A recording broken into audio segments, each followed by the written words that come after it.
Hello everyone, welcome back to my YouTube channel. My name is Arielle. If you're new here, welcome.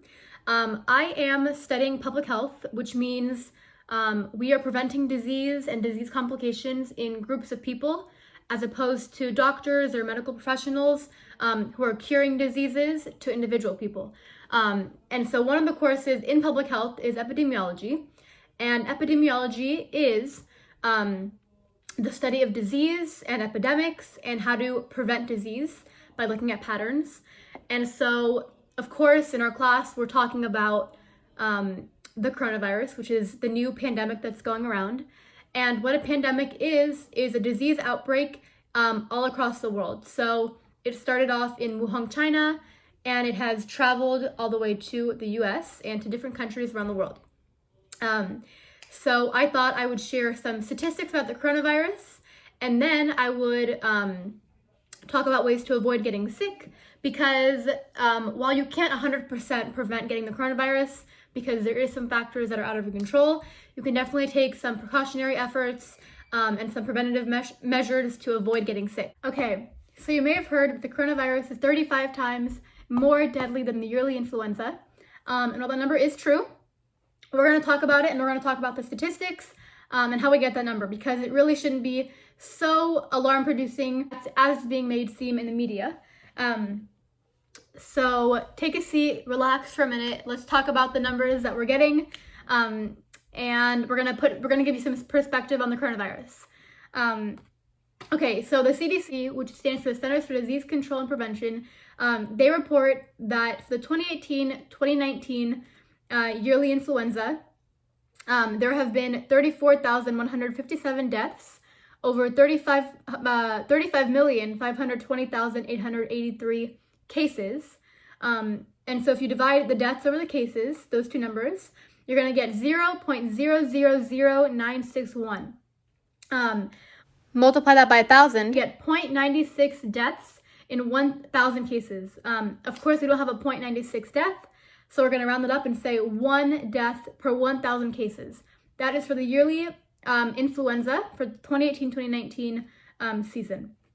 Now, taking a look at the World Health Organization, the WHO, the corona statistics as of March 6, 2020. And again, the date is important to mention because these numbers are changing daily. So as of March 6, 2020, the number of cases for the coronavirus, the number of deaths for the coronavirus have been 3,507 over 103,168 reported cases. So if you divide that again, the deaths over the cases, you're going to get 0.0339. And then multiply that by 1,000, you're going to get 33.99 deaths in 1,000 people. Again, we don't have a 0.99 death, so we're going to round that up, and we're going to say 34 deaths in 1,000 cases. So that's how we get that the coronavirus is about 35 times more deadly than the yearly influenza, because this is 34 deaths per 1,000 people, and the yearly influenza is 1 death out of 1,000 people. And so while that number seems very high, we're going to take a look at the age range and how it's broken down, because the numbers are very skewed, and it's not an equal case fatality rate for all the ages.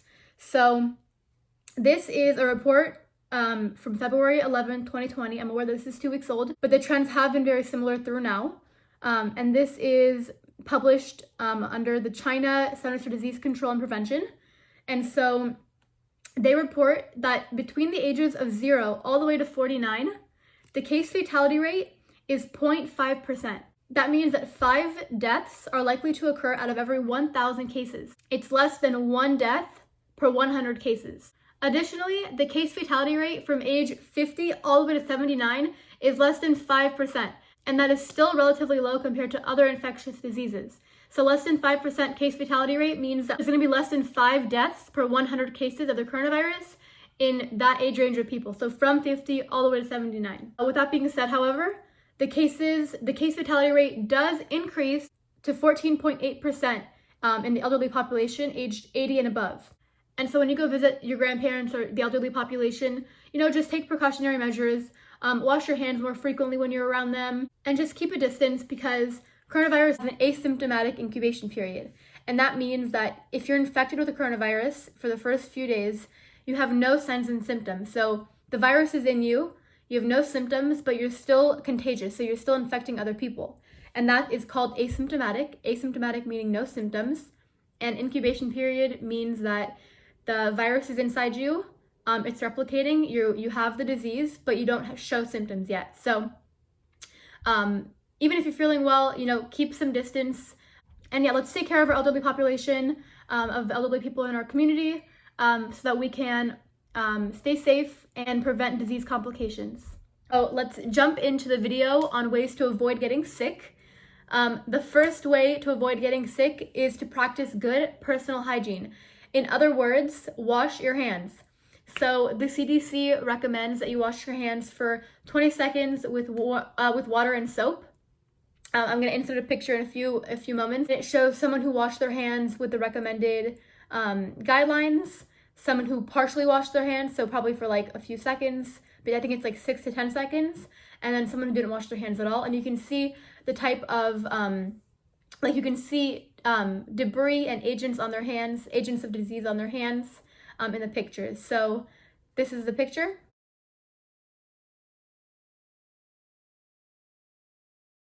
So in the first picture, you saw the hand was covered in like white fluorescent, and that means that there was a lot of disease agents and a lot of debris on their hands. And what agents are, there's a few different types of agents, and basically agents are what cause disease. So you can have bacterial agents, you can have viral agents, you can have fungal agents, protozoan agents, rickettsial agents. There's a bunch of different ones. Obviously the coronavirus is a virus and not a bacteria, fungus, etc. So the first picture showed, people having a bunch of agents on their hand. The last picture after they washed their hands under the CDC guidelines was pretty clear and no, visible or not too many visible bacteria or viral agents on their hand. So wash your hands. That is the first step. If you don't have any access to water or soap, the CDC says that you can use alcohol-based sanitizer, hand sanitizer, with an alcohol concentration of 60% or higher. So that's the second thing you can do, or that's the first thing. That's also the first thing you can do. The second thing you can do is to be more cautious of what you touch. So try to avoid touching commonly touched surfaces. So these might be like doorknobs. This might be elevator buttons. Maybe people's hands. So instead of handshaking, do a fist pump. You can do an elbow tap. Just avoid touching things that have been touched by other people. If you have to touch the elevator, maybe like use your knuckle, use your elbow. Just try to avoid touching your hands or touching commonly touched surfaces with your hands. That was number 2. And number 3 is going to be to avoid touching your face. This is obviously easier said than done. I read a statistic a few days ago that said that people touch their face between 500 to 3,000 times in one day, which is kind of shocking, but not really surprising because it's like almost a habit. We just touch our face, we don't even realize we're touching it. So try to be more mindful, because when you touch your face, you're putting the agents of disease that you have on your hands, whether it be bacteria, viruses, whatever it is, onto your face, and possibly in your mouth, nose, and eyes. And those are portals of entry. So that is where the bacteria, the viruses can enter the body, and begin to reproduce and start the disease. So that was my last tip. So those were my 3 tips on how to avoid getting sick. They're pretty basic, they're pretty easy, they're pretty common knowledge, but I thought this is pretty pertinent to this, what's going on right now with corona and the common cold, and it's still flu season. Just make sure to wash your hands properly, make sure to avoid touching commonly touched surfaces, and make sure to avoid touching your face. Thank you so much for watching this video. I hope you stay safe, be well, have a nice day. Don't forget to like, comment, and subscribe for more videos. Thank you so much for watching. Bye.